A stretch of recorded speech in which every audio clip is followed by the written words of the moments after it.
So then, what is order?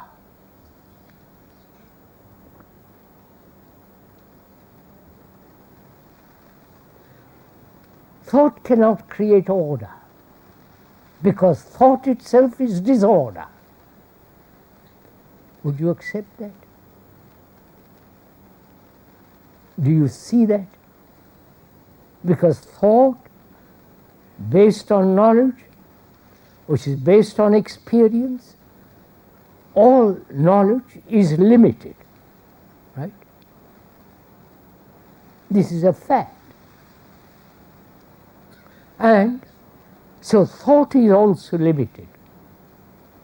And when thought tries to create order, it brings about disorder.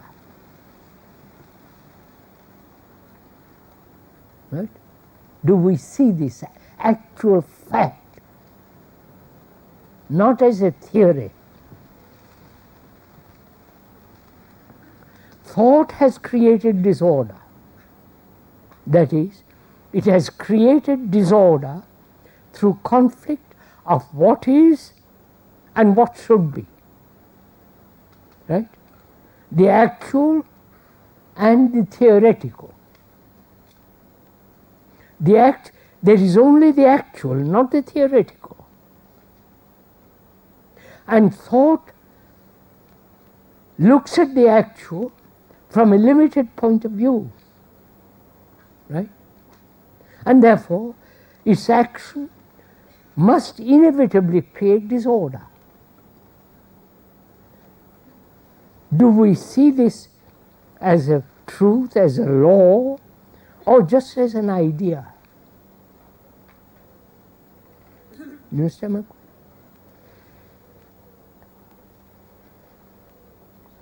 I am greedy. Suppose I am greedy, envious. That's what is. The opposite is not. But the opposite has been created by human beings, by thought, as a means of understanding what is, and also as a means of escaping from what is. Right? Are we walking together, communicating with each other? So there is only what is. And when you perceive what is without its opposite, then that very perception brings order.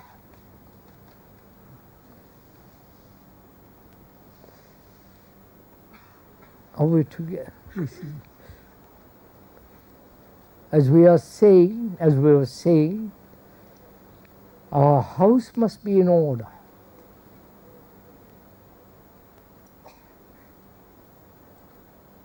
And this order cannot be brought about by thought.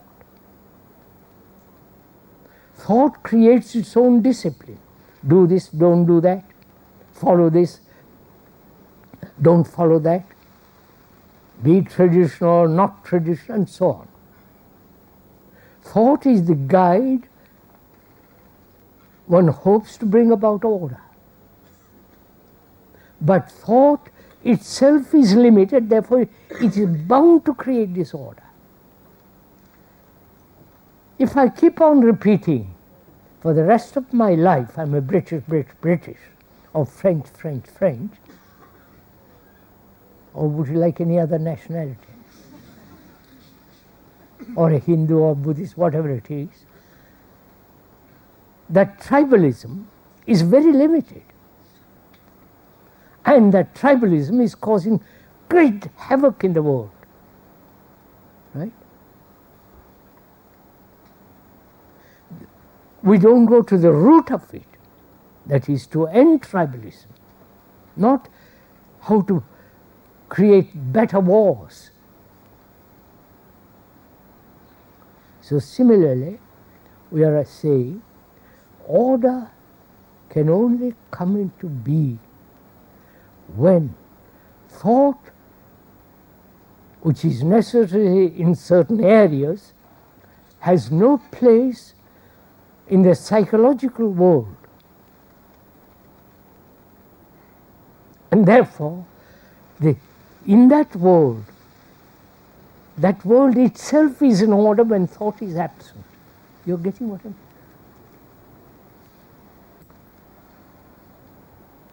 Are we meeting each other?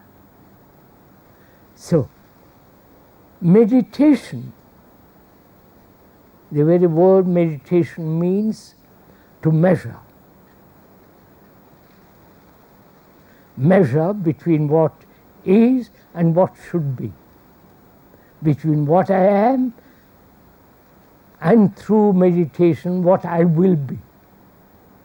So meditation, both in Sanskrit and Latin so on, is the quality of measurement, right, which is comparison.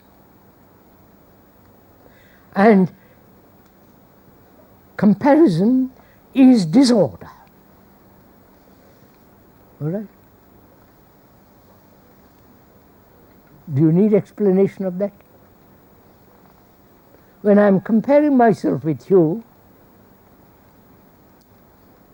which is I'm competing with you, I'm trying to be better than you, then this is a constant conflict, isn't it? So is it possible to live without any comparison? Not only biologically, physically, but much more psychologically, inwardly. Never to compare oneself with anything, with anybody. So that the mind, the brain, is free from this conflict of arrogance.